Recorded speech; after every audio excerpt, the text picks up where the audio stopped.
Esiet sveicināti! Raidījumā Uzmanības centrā ekonomika mēs šoreiz runāsim par kreditēšanu Latvijā.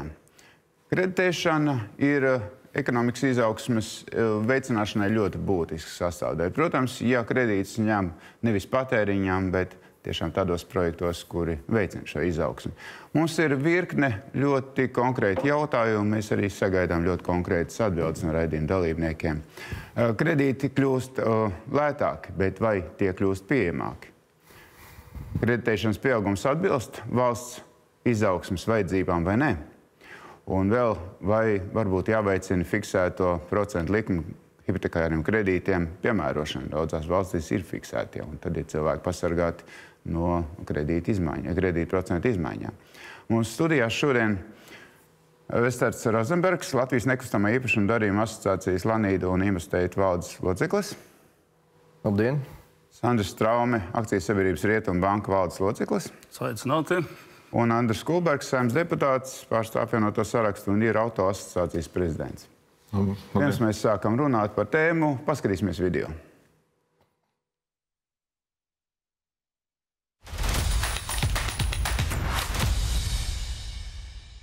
Jāsaka, ka kreditēšanas aktivitāte Latvijā ir sākusi atkopties jau pērn. Ja. Jo 2024. gadā nefinanšu uzņēmumiem un mājsaimniecībām Latvijā tas izsniegto kredītu atlikums pieauga par attiecīgi 8 un 6%. Ja. Un tas ir krietni straujāks kāpums nekā auga ekonomika, nekā iekšzemes koprodukta pieaugums. Kā rezultātā mums pēc ilgāka pārtraukuma kredītu un IKP attiecība pieauga. Ja. Proti kreditēšanas nozīme ekonomikā auga. Ja. Un, tas ir jāsaka, ka tas ir pēc ļoti ilgstošas stagnācijas, beidzot ir vērojama tāda pozitīva dinamika. Un mēs redzam, ka tā pozitīvā dinamika turpinās arī 2025. gada pirmajā pusē. Arī šogad, ja, tā informācija, kas mums ir, liecina, ka tā kreditēšana ir diezgan noturīga. Kopumā mums tie kreditēšanas rādītāji ir dramatiski zemi, un es domāju, ka tas ir arī pamatoti ir apgalvot, ka šis ir viens no aspektiem mūsu atpalīdzībai no kaimiņu valstīm. Šobrīd ir redzams salīdzinājumā pret 24. gada pirmo ceturksni, ir redzams, ka kreditēšanas apjoms pieaug. Tā ir pirmā labā ziņa pa ilgiem laikiem. Tajā pašā laikā tas nav vēl tāds absolūtā uzvara. Jo tas, kas ir, ka depozīta apjoms joprojām ir lielāks un ir pieaudzis straujāk nekā kreditēšanas apjoms. Es teiktu, ka šobrīd ir pacēlums. To mēs redzam gan kreditēšanā mājsaimniecībām, īpaši mājokļi ir kļuvuši, teiksim tā, ar diezgan būtisku pacēlumu, ja, aktivitāte būtiski augusi. Un kas ir īpaši pozitīvi redzēt, ir tas, ka aug arī uzņēmumu kreditēšana. Tas norāda uz to, ka pirmām kārtām pārliecība ir uzlabojusies, gan, protams, arī tā visa pamatā ir procentu likmi samazināšanās. Lūk, līdz ar to tas būtiskākais jautājums ir par to, cik noturīgs būs šis pacēlums. Ja? Situācija katrā ziņā uzlabojas, kopējais kredīta portfels pieaug un tas pieauguma temps pātrinās. Tad pavisam nesen pirms gada diviem, kur bija pavisam tāda maz viensipar skaļi, tagad tas pieauguma temps tuvojās 10% gadā. Varbūt jau ir pārsniedzis. Datos mēs visu laiku vienkārši redzam atpakaļ skatu situāciju. Gan mājsaimniecību, gan uzņēmumu kreditēšana pieaug. Šogad ir redzama īpaši tāda patīkama dinamika mājsaimniecību kreditēšanā. Arī nekustamā īpašuma tirgus dalībnieki ziņo par to, ka pieaug aktivitāte ar darījumu slēgšanu. Tā kā šajā ziņā Latvijā viss attīstās.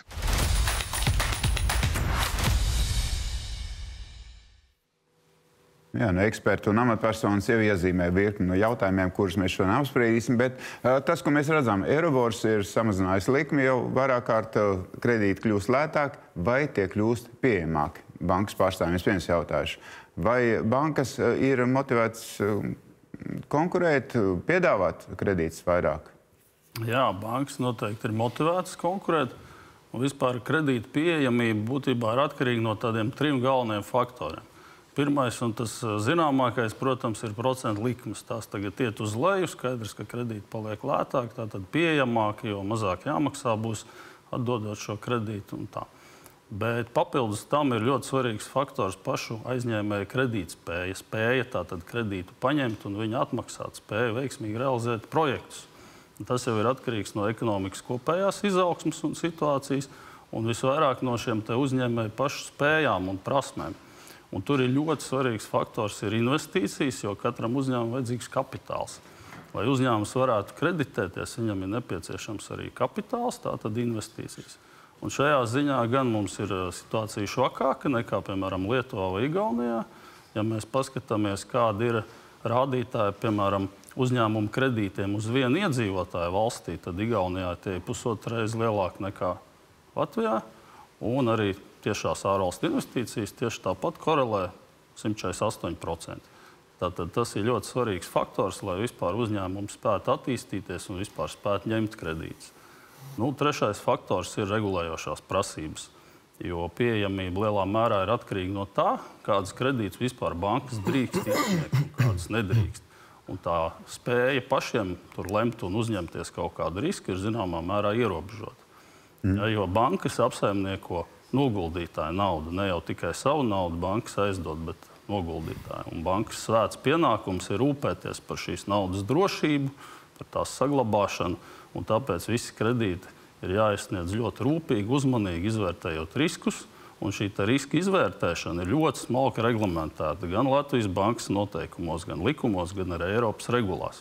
Jā, par tiem riskiem mēs vēl parunāsim, bet es gribēju prasīt nekustamā īpašuma jomas speciālistam, ekspertam. Kāda ir tā sajūta? Sākās kustība, ir pieejami tie kredīti tiem, kas grib attīstīt jaunus projektus vai iegādāties? Man klausoties to video sižetu, man radās tāds salīdzinājums. Cilvēks iet pa ceļa malu, iekrīt grāvī, paguļ grāvī, saprot, ka nav labi, sāk rāpties ārā, ļoti forši. Ja, es beidzot esmu līdz pusē ticis ārā. Kustība uz augšu, jā. Forši kustība uz augšu. Ja. Tas ir par to, ka tur bija minēts tas pozitīvi. Ja. Bet jāņem, tas tiešām arī ir pozitīvi, ka mēs esam tā kā daļēji no tās bedres, jeb grāvi izraupušies. Jo kāpēc es to tā minu, ja? Šī alegorija, kā jāsāk jau skatīties, tā kā man patīk salīdzināt Baltijas valstu kontekstā, jo tie tomēr ir mūsu tādi tā kā kaimiņi un tuvākie atskaites punkti, jo mums izējas, teiksim, ja mēs runājam par 91. gadu, ja mums izējas pozīcijas jau bija tomēr salīdzinoši līdzīgas, ja, teiksim, ar Igauniju, Lietuvu. Un šobrīd, ja mēs runājam par kredītu, vispār par izsniegto kredītu portfeli Latvijā, tad šobrīd viņš ir ap 15 miljārdiem, ja, tad šobrīd, un tas nestoties uz to, kad ir pagājušā gada šī pozitīvā tendence, Latvijas bankas pārstāv minētie 6 un 8% pieaugums, bet vienalga mēs atpaliekam no Igaunijas, ja nemaldos, tur ir pāri, tur ir kaut kādi pie 25 miljārdi, man liekas, kopējais, kas ir biznesa un maisaimniecībām izsniegto. Tas kredīta apjoms Lietuvā tagad precīzi nepateikšu, bet mēs tie tādi fakti, ja, ka mēs atpaliekam šo te kredītu ziņā no Igaunijas un Lietuvas. Ja. Tur, protams, ir jāskatās sistēmiski elementi, kāpēc tā ir. Ja. Atkal mēs varam atgriezties pie tā, runājot tieši par hipotekāriem kredītiem, par Latvijas gadījumā, mēs visvairāk cietām tajā diškrīzē, dišķibelē. Ja. 10. gadā. Jā, tieši tā. Tas bija, tas sākās jau 2008. gadā, faktiski 10. gadā jau sākās tad izēja. Un tad mēs bijām viszemākajā punktā, atkal salīdzinoši ar šo te Igaunijas un Lietuvas piemēru. Un kaut kādu laiku apakaļ runājot arī asociācija Lanīda regulāri tiekas ar politiķiem, ar valsts amatpersonām. Mēs apspriežam tos jautājumus, bija tikšanās ar Mārtiņu Kazāku, ja, pēc viņa ievēlēšanas. Un es arī uzdevu šo jautājumu, kā gan tā, ka mēs īsti, mana tā globālā sajūta ir tāda, ka nekustamo īpašumu lauciņš, jeb nozare Latvijā tā pa īstam, ja, tā 100% no tās dišķibeles atveseļojusies nav vēl līdz šim brīdim. Ja.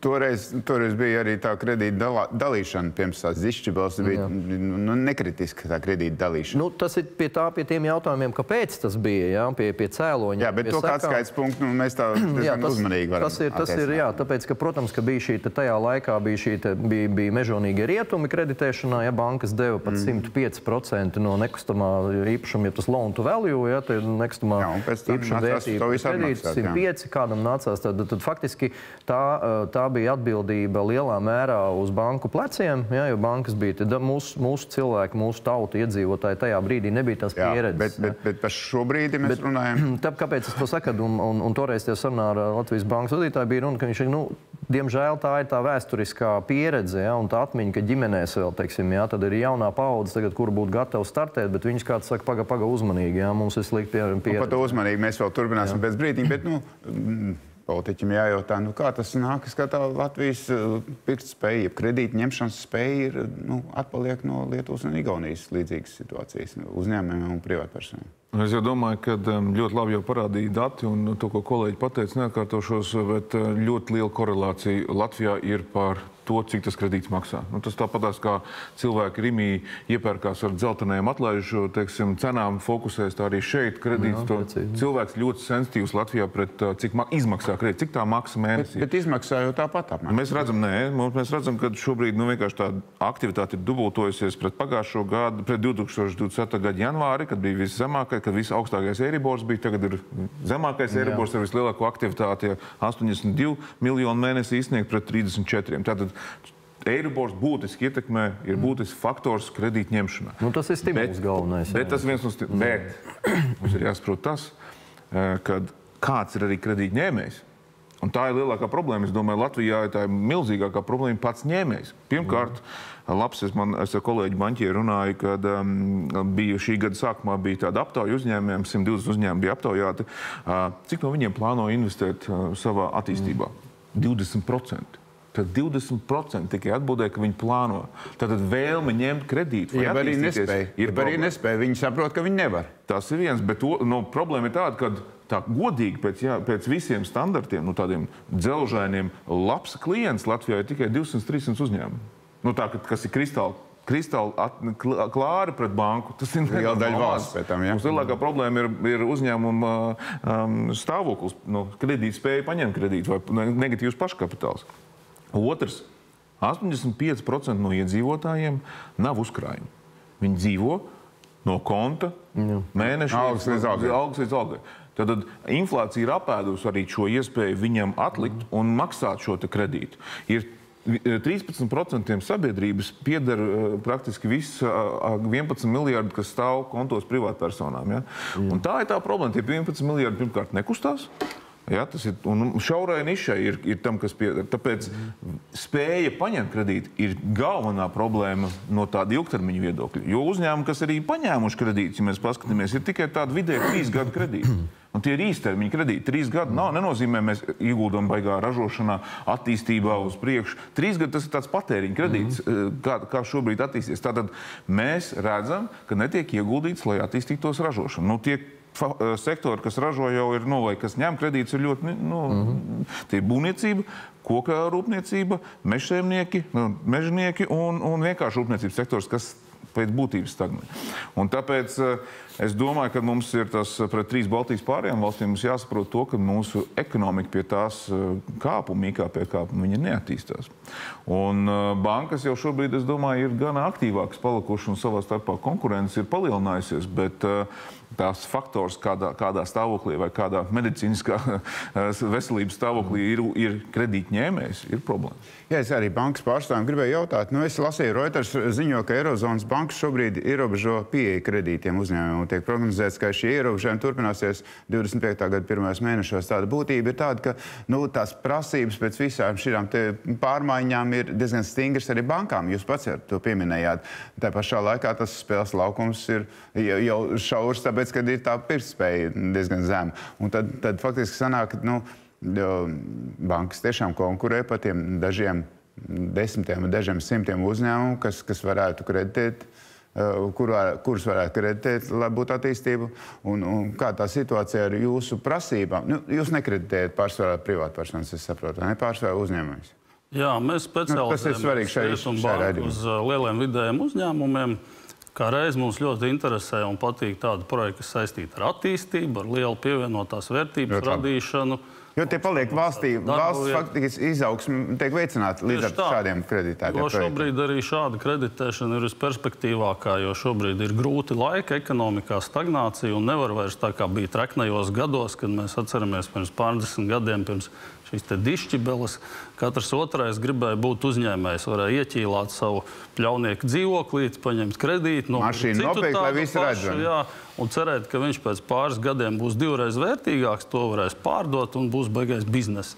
Un arī uzņēmēji darīja līdzīgi, bija ļoti daudz tie saucamie parcelētāji, kur paņēma kredītu, lai nopirkt zemes gabalu, tad viņi sadalīja sīkākos gabaliņos un notirgot privātmāju celtniecību. Bet nepievilka komunikācijas.